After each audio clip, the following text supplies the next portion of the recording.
سورۃ العصر چند گزارشات۔ اعوذ باللہ من الشیطان الرجیم، بسم اللہ الرحمن الرحیم۔ والعصر، زمانے کی قسم، زمانہ گواہ ہے۔ ان الانسان لفی خسر، در حقیقت انسان خسارے میں ہے۔ الا الذین آمنوا، سوائے ان لوگوں کے جو ایمان لائے۔ وعملوا الصالحات، جنہوں نے نیک اعمال کیے۔ وتواصوا بالحق، اور ایک دوسرے کو حق کی تلقین کی۔ وتواصوا بالصبر، اور ایک دوسرے کو صبر کی تلقین کی۔ زندگی بذات خود اللہ تعالیٰ کا ایک بہترین انعام ہے۔ اس سورے میں بتایا گیا کہ زندگی کی اصل قدر و قیمت کیا ہے، کیا چیز اس کو ابدی فلاح کی ضامن بناتی ہے اور کیا چیز اس کو دائمی خسران میں تبدیل کر دیتی ہے۔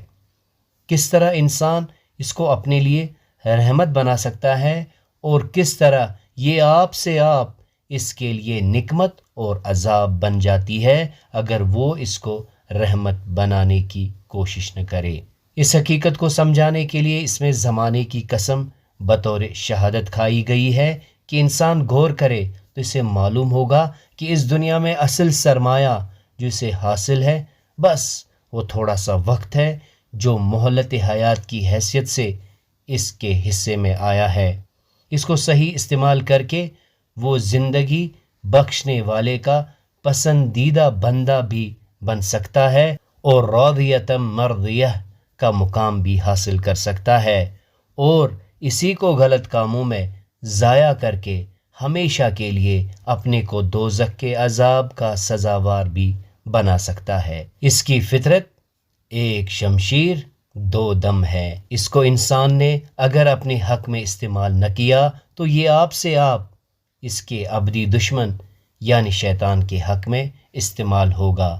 اس کا بہت تھوڑا سا حصہ یعنی صرف حاضر ہے جو اس کے اختیار میں ہے، جس میں وہ کوئی تصرف کر سکتا ہے، باقی یا تو ماضی بن چکا جو کسی قیمت پر بھی واپس نہیں مل سکتا، یا مستقبل کے پردوں میں چھپا ہوا ہے اور کوئی نہیں جانتا کہ وہ کتنا ہے اور ہے بھی یا نہیں، اور ہے تو وہ اپنے ساتھ کیا احوال و مسائل اور کیا تقاضے اور مطالبے رکھتا ہے۔ جو وقت آتا ہے وہ اپنے مطالبے اپنے ساتھ لاتا ہے۔ اس بات کا کوئی امکان نہیں کہ انسان حاضر کے فرض کو مستقبل پر ٹال سکے۔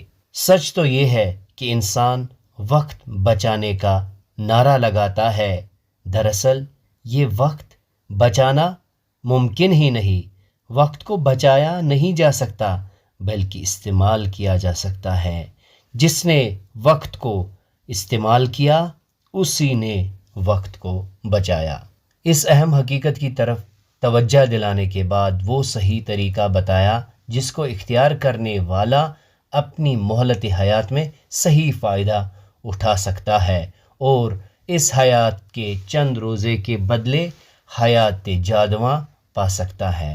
اگرچہ یہ طریقہ صرف چند لفظوں میں بتایا گیا ہے لیکن اسے جامعہ اور حکیمانہ اسلوب میں بتایا گیا ہے کہ انسان تدبر کرے تو اس کو معلوم ہو جائے گا کہ اس کی انفرادی اور اجتماعی دونوں زندگیوں سے متعلق اس پر کیا فرائض عائد ہوتے ہیں جو اسے ادا کرنے ہیں اور جن کے ادا کرنے پر اس کی ابدی فلاح کا انحصار ہے۔ غور کیجئے تو معلوم ہوگا کہ قرآن کا بھی اصل مقصد اسی صراط مستقیم کی طرف رہنمائی کرنا اور انسان کی شخصی اور اجتماعی زندگی کو آخرت کے نظم العین کے تحت منظم کرنا ہے۔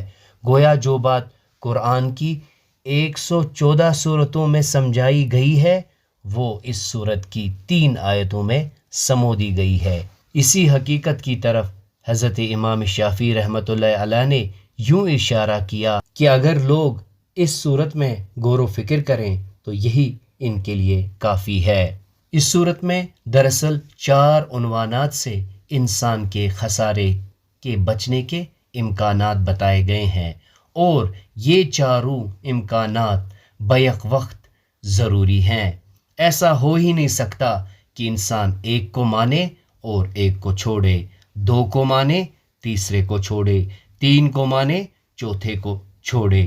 ان چار میں سے جو جتنا کم کرے گا وہ اتنے خسارے میں ہوگا، یعنی خالص ایمان کے ساتھ عمل صالحہ اور حق کی تلقین اور صبر کی تلقین۔ ایمان ایک اندرونی شے ہے اور اس کے نکھار کے لیے عمل صالحات ہیں۔ حق اور صبر کی تلقین دراصل یہ بتاتا ہے کہ انسان خود غرض نہیں ہے، وہ مائنڈ یور بزنس کا نعرہ نہیں لگاتا، وہ صرف اپنی فکر نہیں کرتا بلکہ اپنے ماحول کا سدھار کرتا ہے، وہ اکیلے سفر پر نہیں نکلتا۔ اس کی مثال ہم اپنے دو ہاتھوں سے سمجھ سکتے ہیں۔ جس طرح ایک ہاتھ سے جو کام کیا جا سکتا ہے، دو ہاتھ سے دگنا کام کیا جا سکتا ہے، بلکہ دو ہاتھ سے وہ کام بھی ہوتے ہیں جو ایک ہاتھ نہیں کر پاتا۔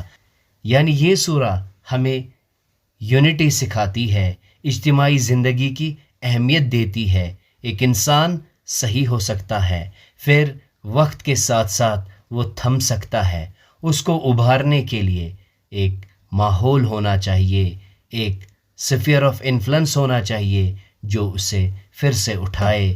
حاصل کلام یہ ہے کہ در حقیقت خسارے سے بچنے کے لیے ایمان اور عمل صالحہ کے ساتھ ہی تواصی بالحق اور تواصی بالصبر ہونی چاہیے۔